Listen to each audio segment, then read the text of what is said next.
Hello, Bleacher Report listeners. My name is James Hill. I run the YouTube channel MrBucsNation, and we're back here with yet another live stream on the Bleacher Report app. So hopefully you guys are ready to strap in because we have a lot to talk about. The 2023 season has ended. It has resulted in the Kansas City Chiefs winning the Super Bowl. I don't believe there was really a lot of doubt in a lot of people's minds, but now the offseason has officially begun in full. And there's a lot of different things that we're going to be paying attention to here moving forward. We have the combine coming up just next week. And then after that, very quickly after that, is free agency. So I thought that it would be good today in this live stream to give a bit of a preview of free agency. In the last one, I talked about all the different types of players the Buccaneers should or shouldn't re-sign. But what about new faces that could potentially be brought into the team as well? That is what we are going to cover in today's live stream. And actually, we're going to be taking a look at an article from the folks here at Bleacher Report as well to give an entire preview of free agency. I'm going to go through position by position and talk about some of the guys the Tampa Bay Buccaneers should be interested in and talk about some of the players they shouldn't be interested in as well. So without further ado, let's go ahead and dive right into it. We have an article here from Christopher Knox that was actually written a little over a month ago, January 11th, 2024, NFL Free Agency 2024, previewing this year's class. Now, Christopher has done a great job this year of really highlighting, the different types of players who are going to be hitting free agency and all the different fits potentially for teams moving forward. So that is going to be a lot of great information from Christopher here. We first take a look at quarterback. I mean, the guy's on the thumbnail. It is Baker Mayfield. Now, I've already talked about the idea of the Buccaneers re-signing Baker Mayfield. We are not going to go over that again today. But the notable free agents here at quarterback are these guys. You have Jacoby Brissett of the Washington Commanders, Kirk Cousins of the Minnesota Vikings, Joshua Dobbs of the Minnesota Vikings, Joe Flacco, the comeback player of the year of the Cleveland Browns, Tyler Huntley of the Baltimore Ravens, Baker Mayfield of the Tampa Bay Buccaneers, Gardner Minshew of the Indianapolis Colts, Ryan Tannehill, not of the Jacksonville Jaguars. Maybe that is an assumption that Christopher is assuming where Tannehill is going to go, but that is not the case. Ryan Tannehill was of the Tennessee Titans, Tyrod Taylor of the New York Giants, and Jameis Winston of the New Orleans Saints. Here's the thing. I'm still of the belief that Baker Mayfield is going to be back with the Tampa Bay Buccaneers, which I feel like is the right move. So the Bucs, I don't believe, are going to be in the market for a starting quarterback. I mean, the one guy to name here is Baker Mayfield.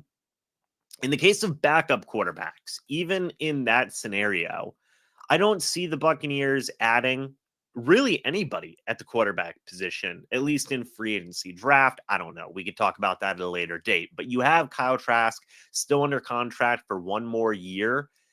Pretty good backup. I mean, he knows the system. He's been a part of the organization. Jason Light drafted the guy, for goodness sakes. I say all of that to say this. I don't believe the Buccaneers are going to be interested in any of these quarterbacks moving forward, especially also even at third quarterback. You very likely can bring back a guy like John Wolford, who was with the team last year, and he just got his old OC back in the building as well as, same guy as Baker Mayfield. So yeah, it's just not a situation where the Buccaneers need to add a starter or a backup or even a third string quarterback for that matter. I believe that they won't be interested in any of these guys moving forward. And just to talk about some of these guys, quality backups, loads of experience, all these different types of things, Bucs aren't really going to be interested in that. Running back is the next one on this list, and there are some interesting names here. I'm going to tell you right now, there are some interesting names. You have Saquon Barkley of the New York Giants, Gus Edwards of the Baltimore Ravens, Clyde Edwards-Helaire of the Kansas City Chiefs, Austin Eckler of the Los Angeles Chargers, Donta Foreman of the Chicago Bears, Derrick Henry of the Tennessee Titans, Josh Jacobs of the Las Vegas Raiders, Tony Pollard of the Dallas Cowboys, Devin Singletary of the Houston Texans, and DeAndre Swift of the Philadelphia Eagles. Now, there's a lot of interesting names here on this list. Again, much like quarterback, I don't expect the Buccaneers to add a starter, a full-fledged starter. So whenever I look at names like Saquon Barkley, whenever I look at names like Austin Eckler, Derrick Henry, Josh Jacobs, Tony Pollard, those are names that I don't think the Buccaneers would be interested in. However, I say that to say this, the Buccaneers being interested in a backup is something that I think they 100% should be interested in. Specifically, just a really solid change of pace back. They had that a little bit with Chase Edmonds this previous season, but Chase Edmonds was dealing with injuries, and it just wasn't, a situation that worked out well for the Bucs, all things considered. I think that if you can get a guy to be brought in from this list who is just a very solid backup running back who can, get a very healthy amount of carries and be a great combo to Rachaad White, that is something the Buccaneers should be interested in. Guys I look at, Gus Edwards, who's dealt with injuries for sure, but he is more of a power back, which I feel like the Buccaneers should be interested in to bring really the power to Rachaad White's elusiveness and speed and all the different types of things that he brings to the game. Clyde Edwards-Helaire would be interesting. He's fallen off a little bit in Kansas City. He's been replaced by guys like Jerick McKinnon, Isaiah Pacheco in the past as well. So he may be coming cheap, in terms of a deal. He is somebody that could be interesting. My guy would be D'Onta Foreman. I love D'Onta Foreman. I loved what he did with the Carolina Panthers. I really enjoyed what he did with the Chicago Bears. He's a guy that I feel like if you give him a legitimate opportunity, he could be a legit starting running back in this league. I think he's going to be relatively well priced for the Bucs to be able to afford. And if you're looking for a power back, you could do no wrong in D'Onta Foreman. I really do believe that. He's a guy that I think is going to continue to have a healthy career for the next few seasons, 4 to 5 years. And the Bucs could get a piece of that. I really think that Foreman would be an excellent complement to a guy like Rachaad White.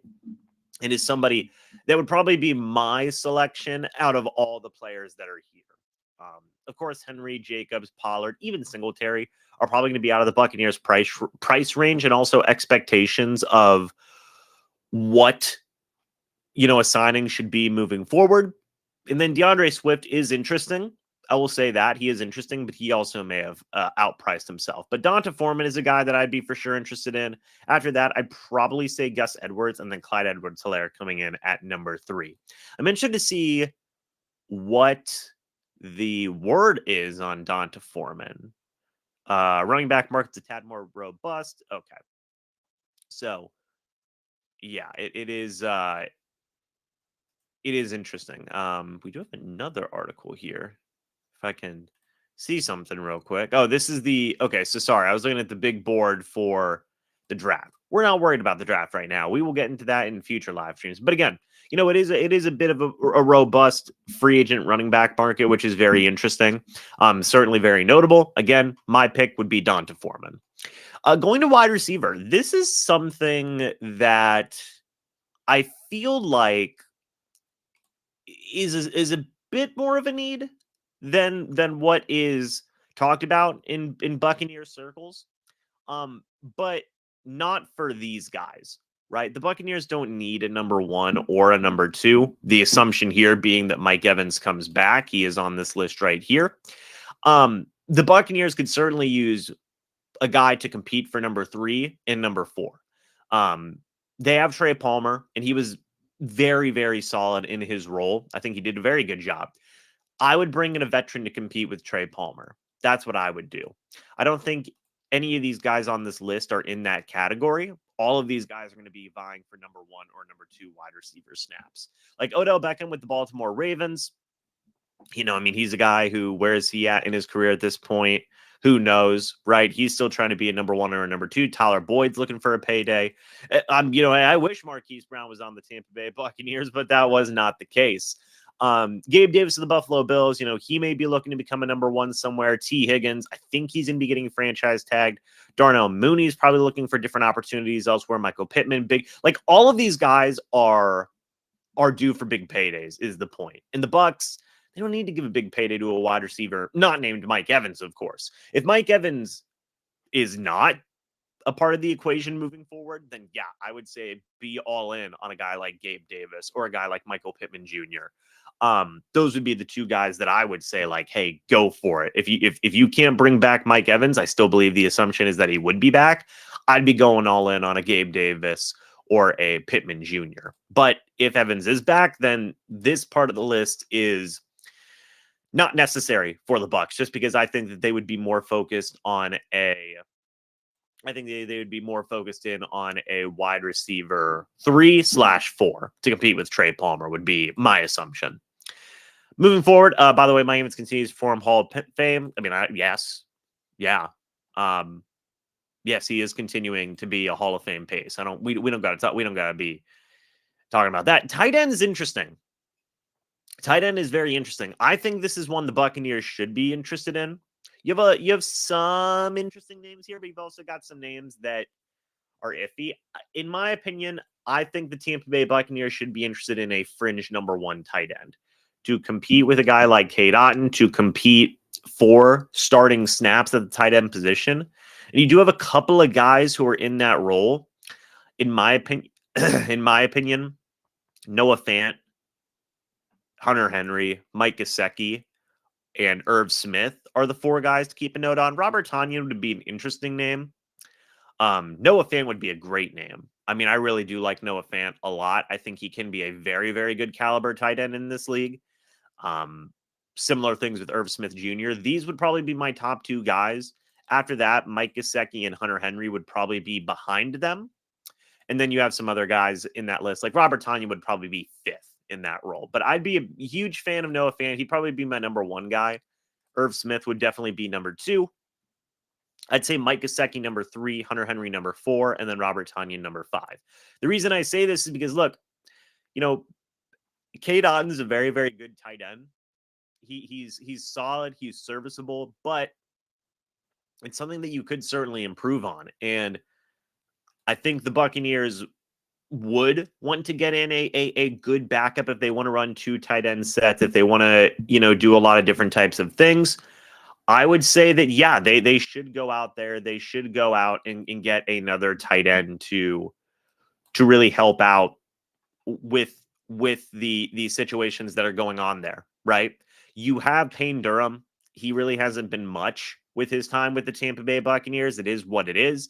You have Keith, who, if I'm being completely honest, I don't think he's going to be on the roster moving forward. So, like, you could add to this group.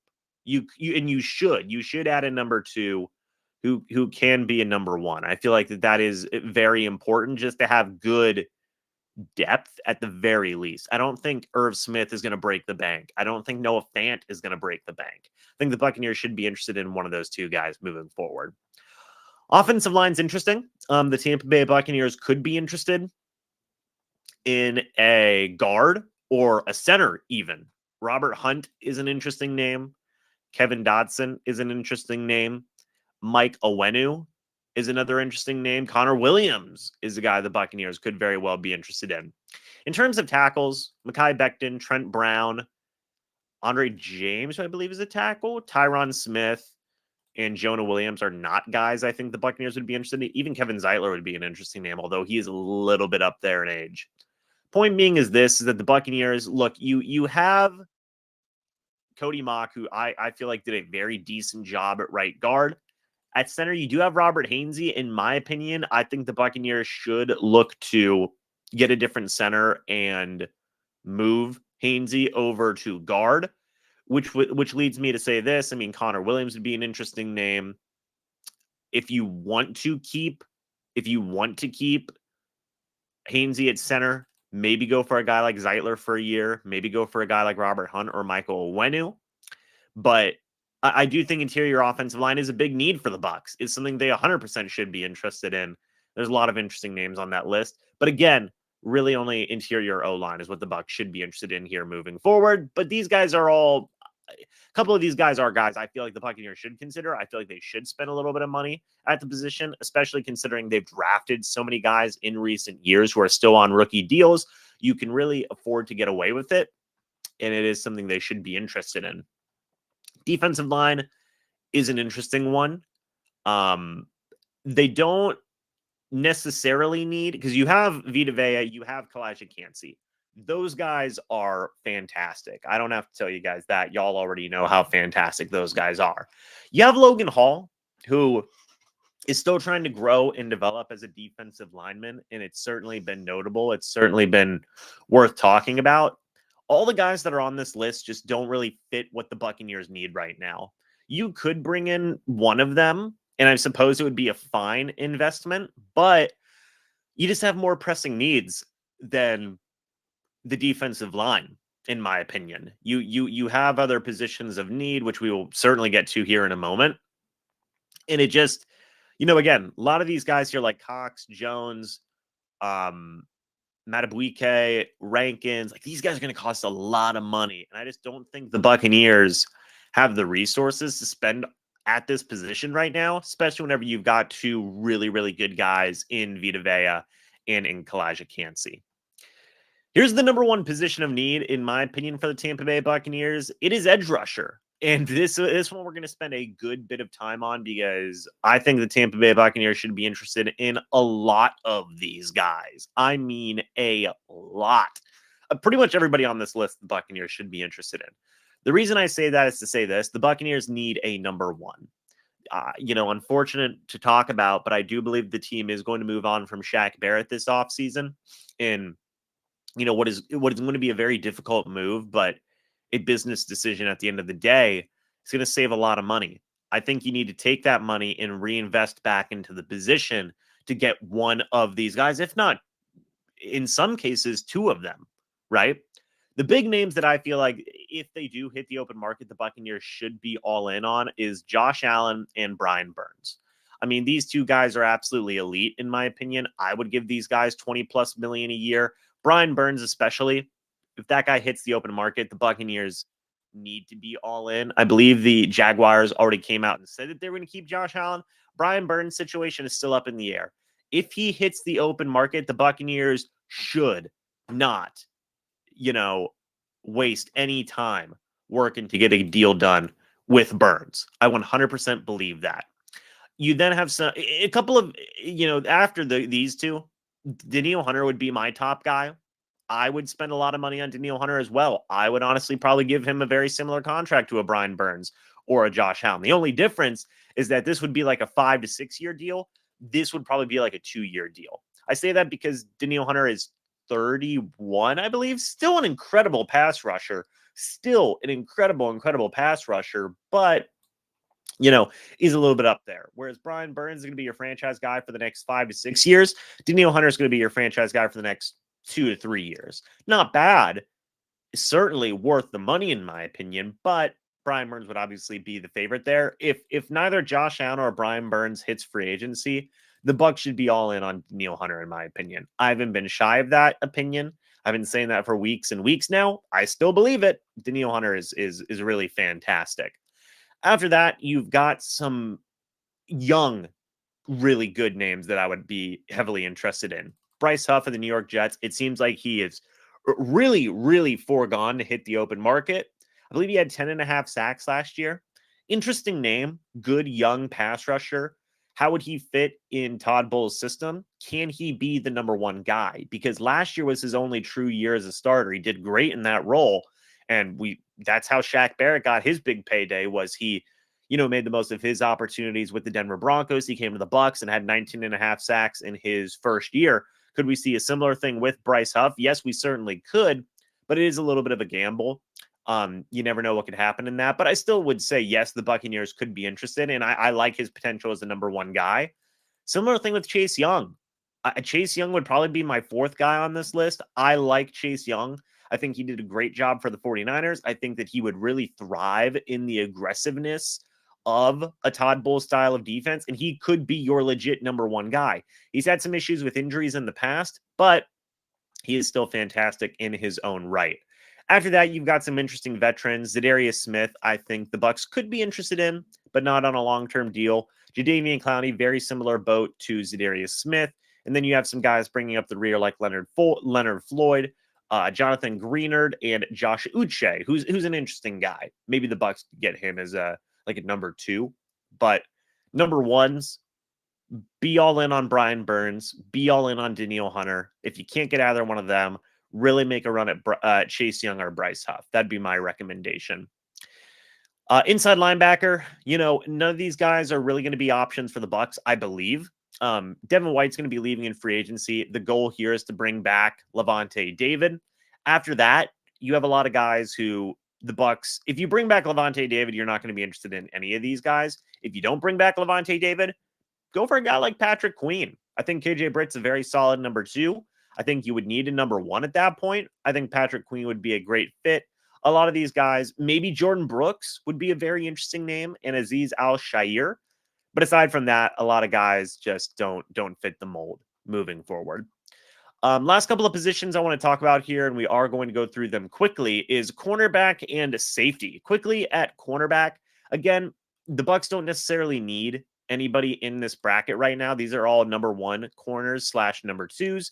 The Bucs probably looking for a number 3 or number 4. So just to make a mention of it here, probably wouldn't be interested in any of these guys moving forward. Although I'd love a guy like Kenny Moore in the slot. That would be freaking awesome, dude. Of course, that would change. The Bucs would probably be interested in a lot of these guys if they moved on from a guy like Carlton Davis. But finally, last one I do want to mention is safety. Now, I believe that Antoine Winfield Jr. is going to be back with the Bucs. I do believe that they need another starting safety. And there are a couple of guys on this list that I feel like the Bucs should be interested in.